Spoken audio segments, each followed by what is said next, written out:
Polavaram project విషయంలో pending ఉన్న 5,000 కోట్ల రూపాయల బిల్లుల్ని చెల్లించి పనులను వేగవంతం చేశాం. డయాఫ్రామ్ గోడ నిర్మాణం ఇప్పటికే 91% పూర్తయింది.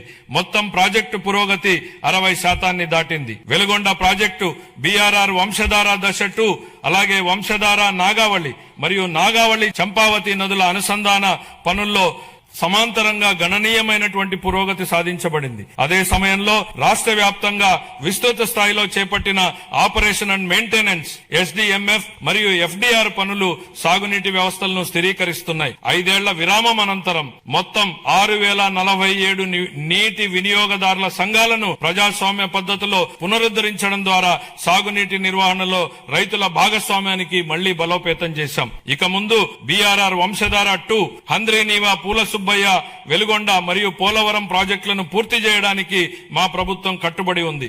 రాయలసీమను శాశ్వతంగా కరువు రహిత ప్రాంతంగా మార్చడానికి పోలవరం నల్లమల సాగర్ అనుసంధానంపై మేము చురుగ్గా దృష్టి సారించాం. రాయలసీమను గ్లోబల్ హార్టికల్చర్ హబ్ గా తీర్చిదిద్దే ప్రణాళికలో సాగునీటి సరఫరా కూడా ఒక కీలకమైనటువంటి భాగం.